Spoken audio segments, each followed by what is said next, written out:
hardest things to do in television, to deliver a satisfying ending. Now, the safe bet is to lean on nostalgia.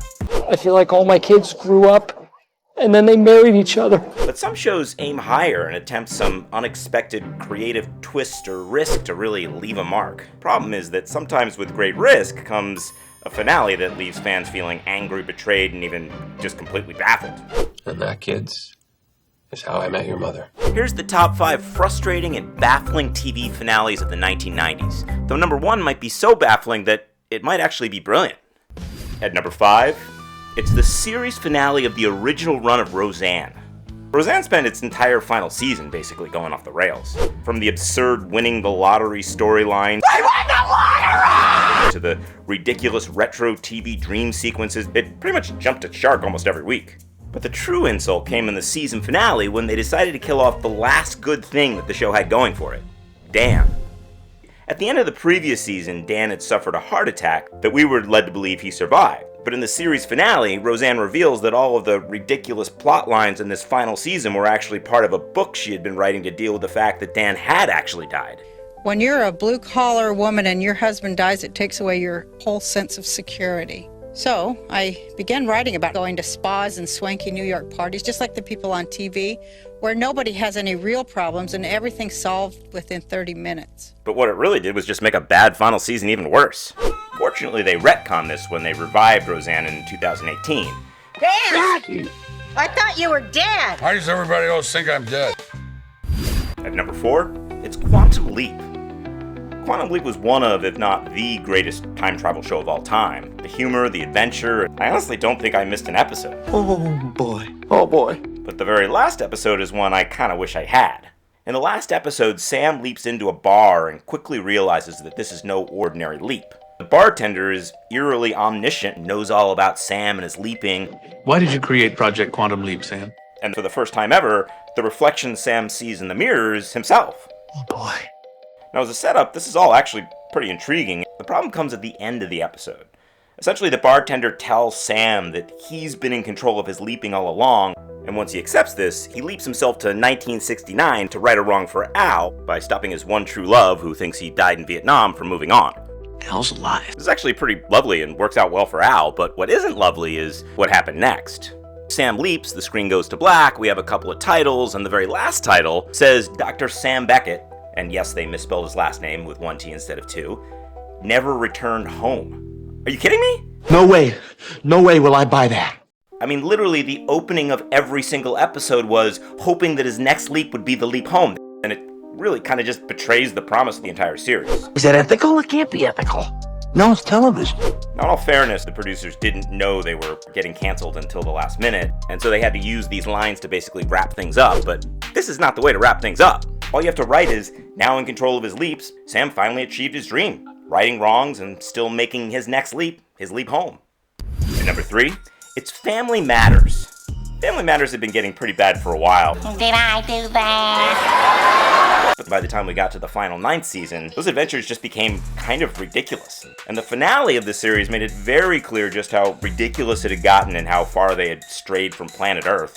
Hello, world! Because it was actually called Lost in Space, and a lot of the episode was spent with Steve Urkel floating around in space. What if I hotwire this sucker? Honestly, I think Key and Peele called it best with kind of where Family Matters ended up.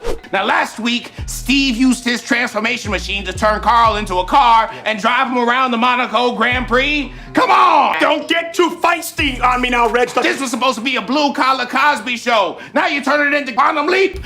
At number 2, it's Dawson's Creek. Now, admittedly, the finale of this show aired in 2003, but for me, The Creek at its best was always a 90s show. And also had a finale that was way too frustrating and shark-jumping not to talk about here. Basically, in the finale, they do a 5-year time jump from the previous episode, and they have all the kids from the creek coming home. Essentially, we learn what's happened to them over the last 5 years and what's going to happen to them next. And it's the happen next part that I think we need to talk about. For starters, and big spoilers here, Jen passes away from a heart condition, and she leaves behind a child. I mean, what? I'm sure they were trying to make it this big emotional twist, but Jen was the girl that probably had the most obstacles and challenges in her life, and she overcame them. Changed the most of all of us. Honestly, it just felt kind of mean.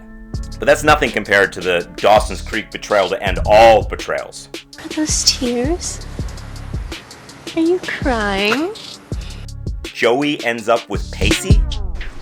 What? I'm sorry, no. The show started with a promise that Dawson and Joey were meant to be together. Our lives have always been so intertwined that in many ways I feel like you partially invented me, Dawson. And to be honest, that was what was supposed to happen. The creator, Kevin Williamson, had originally planned to end the show that way. But he had actually left the show years earlier and was brought back to write the finale. And when he started learning more about the Joey and Pacey thing, he started worrying about giving fans what they wanted. But this is not what we wanted. I guess it just hurts, that's all. And at number 1, and actually this finale is so bizarre that it actually might be great. It's Dinosaurs. Honey, I'm home. Dinosaurs ran for 4 seasons in the early to mid-90s. Hi, honey. How was your day? Though much of the show revolved around family antics, including the adorably mischievous Baby Sinclair and his classic catchphrase, Not the mama! there was always a subtle environmental undertone. Goodness, the poppies are thick this year. Looks like the Beatles are returning just in time. I mean, Earl works for a corporation and his job is pushing over trees in the forest, and the family's last name is Sinclair, which is actually a reference to a real-life oil company that had used a dinosaur as its logo for years. But it wasn't until the grim finale that we came to realize how significant the environmental references actually were. Basically, in the final episode, the dad, Earl, is talked into poisoning plants by his boss. I don't know, sir. It sounds like we'd be declaring war on nature. Exactly! And then, when he tries to save the plants by blocking the sun, he essentially initiates the coming of the Ice Age. Thick black clouds of sulfurous gas and soot now shroud the entire planet, blotting the sun from the sky and causing global temperatures to drop precipitously. The show ends with it's snowing outside and we kind of know what's going to happen next. It's pretty dark. Daddy was put in charge of the world, and he didn't take real good care of it. But at the same time, it's kind of amazing that the network let them do that on TGIF. Are we gonna move? Well, no. There's no place to move to. And probably the fact that they ended it in such a crazy way and had this message has made it so that we kind of still remember and talk about dinosaurs today. Well, I'm sure it'll all work out okay. After all, dinosaurs have been on this earth for 150 million years. And it's not like we're going to just disappear.